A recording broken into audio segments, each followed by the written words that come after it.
Adult entertainment workers, what was the saddest request you have ever received? I'm an adult entertainment worker, and I recently went through a situation with a client that made me feel sorry for his wife. I had been working in an adult entertainment establishment since I was very young.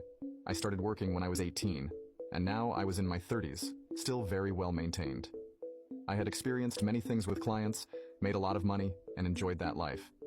I was never interested in leaving because I saw what men were capable of, especially with their wives. I'm not generalizing, certainly not all men, but I had witnessed many things. Before I turned 18, I went through a heartbreak that led me to change my life, which was my turning point. I decided to follow this path, telling myself that I would just use men and make money from it. And that's exactly what I did. It was a life I enjoyed and never regretted. Until one day, a client started visiting the place where I worked every night. The man had a lot of money and became fond of me. Over time, he began to spend night after night with me. He always booked 2 hours every night. After about 6 months of daily visits, he got my contact information and started being more informal, coming to my house. He gave me gifts, pampered me, and I enjoyed it a lot. Just like him, I had other clients who did the same. Until one day, he set up an appointment with me. I thought he would come to my house as usual.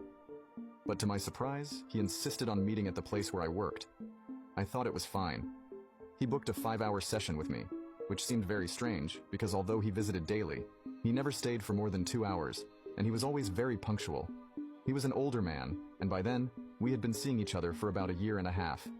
Somehow we were involved, but I wouldn't call it a relationship. It was more casual, without emotions being involved. Just like I had him, I had others, and he never talked about feelings. It was always about the money. He had booked a 5-hour session and was even willing to pay extra. When I asked him why, since we had a certain level of trust, he told me he would explain when he got there.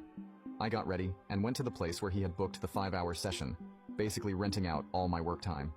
By that point, I didn't need to work as much, so I had reduced my hours. When I arrived, he asked me to wait in the room. I was already there, all dressed up the way he liked. I even chose the lingerie in the color he had requested. He arrived with a young woman who looked about 20, with such a baby face that I thought she was 15. So much so that when she walked in, he quickly said, "Don't worry, she's 20. I looked at her, confused. I thought he wanted something between the three of us, which wasn't unusual for me. I had done that several times. I asked why he hadn't told me before, but the girl walked in with a very shy attitude. She looked extremely scared when she saw me, her eyes wide open. She was wearing a wedding ring, which meant she was married. I sat on the bed, not understanding anything, and she looked completely lost. He gently pushed her to sit on the bed, while he sat in an armchair, pulled out a pack of cigarettes and started smoking, as he usually did. Then he started to speak.